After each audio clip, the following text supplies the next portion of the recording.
Brandon Matthews, standing on the green of his third extra hole playoff at the Argentine Open, described the silence around the green as deafening. At stake, other than victory on the PGA Tour Latin America, was a guaranteed spot at the next year's British Open Championship at Royal St. George's. Playoff adversary Ricardo Celia had just drained a 32-foot putt to apply pressure. To stay alive, Matthews only had to make his 8-foot putt. Matthews said, quote, "I'd been putting really well all week and I had no doubt that I was going to make the putt." As Matthew drew back his putter blade, a spectator from the crowd screamed. Matthews flinched and missed the putt. Matthews threw up his hands in disgust and said angrily, "Come on, guys! Seriously?" The match was over. He had lost. The interruption cost him the tournament and his spot at the British Open. As Matthews walked off the green in defeat, he stared glaringly into the crowd. He said, "I thought that somebody had done it intentionally." In the locker room, a short time later, Matthews was informed by a tour official that the man who had made the noise was a fan with Down syndrome. In fact, he was such a fan of Matthews that he couldn't contain his excitement for him, so he yelped. The tour official said Matthews' face changed when he learned about the fan and said, quote, "He almost broke into tears." Matthews' mother managed group homes for Down syndrome, and his best friend had a sister with Down syndrome. "You need to take me to this guy right away," said Matthews. They took me to him, he said, and as soon as he saw me, he gave me this huge smile. The reaction on his face made my day, made my year, made my life kind of thing. It was pretty incredible, he said. Matthews gave the man a hug, he signed a ball and a glove for him, and chatted with him for a few minutes. The two shared an emotional moment. "I just wanted to make sure that he wasn't upset by the situation and for him to know that I wasn't upset as well," said Matthews. He said, "I was frustrated at first, but I didn't understand the full circumstance behind it. But once I did, it was pretty easy for me to handle the situation."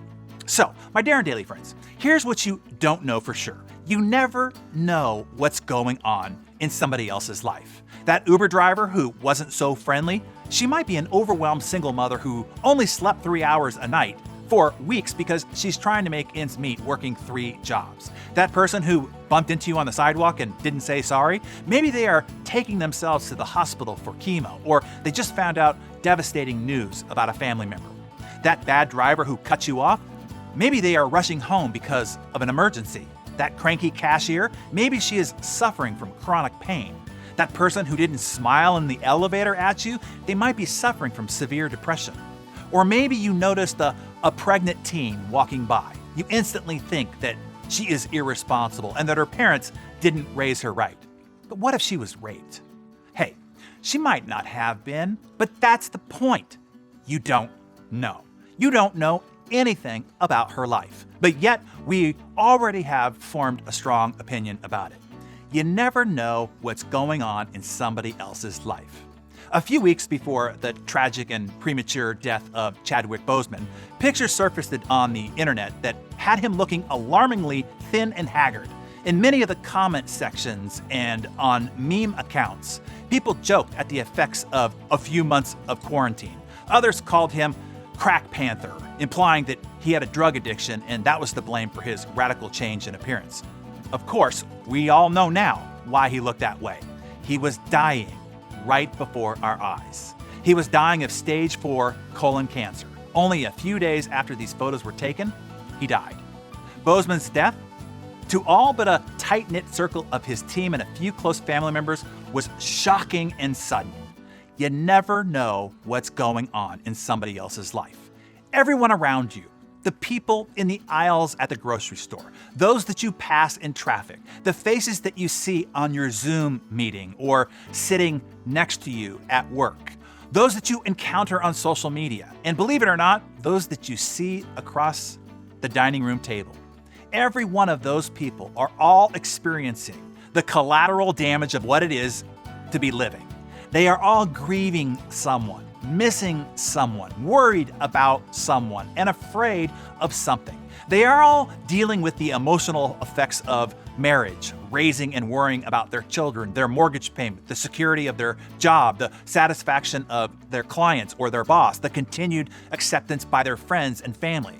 Every single human being that you pass by today is fighting to find peace, to push back fear, to grasp at hope, trying to get through their daily tasks without breaking down in the office bathroom or in the carpool lane or at the post office. These are wounded, exhausted, pain-ravaged people stumbling all around us all day, every day. Parents whose children are terminally ill, couples in the middle of a divorce, people grieving the loss of loved ones and relationships, kids being bullied at school, teenagers who want to end their lives, people marking the anniversary of a death, parents worried about their depressed teenagers, spouses whose partners are deployed in combat, families with no idea how to keep the lights on, single parents with little help and little sleep. And yet, most of the time, we're fairly oblivious to all that. We are so focused on our own struggles in life that we assume ours are the only ones that matter. There are so many things that we know nothing about regarding someone else's life. Instead of realizing that, we assume things about them based on a few things that we see and think and observe what it is that they do. Here's what I suggest that we do as a community today, the Better Everyday community. Let's give everyone the benefit of the doubt today. Let's know for sure that we don't know for sure all that's going on in somebody else's life. Let's assume instead that everybody is grieving and worried and fearful about something. Because if they are here walking around in this heavy meat suit, there's a fantastic chance that they are. Realizing this can make a small difference in the world. Even the smallest kind gesture from a stranger could mean the world to somebody who is hurting. Sometimes small, considerate gestures can change a life, sometimes even save one. It would be easier if everybody carried around a written sign or had a label warning that said, "Handle with care, I'm struggling."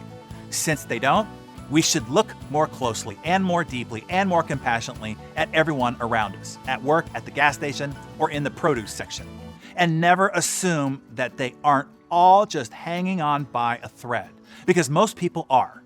And one simple kindness from us can be that thread that keeps them hanging. We need to constantly remind ourselves just how hard the hidden stories around us might be, and to approach each person as delicate, wonderful, and invaluable as a treasure, one to handle with care.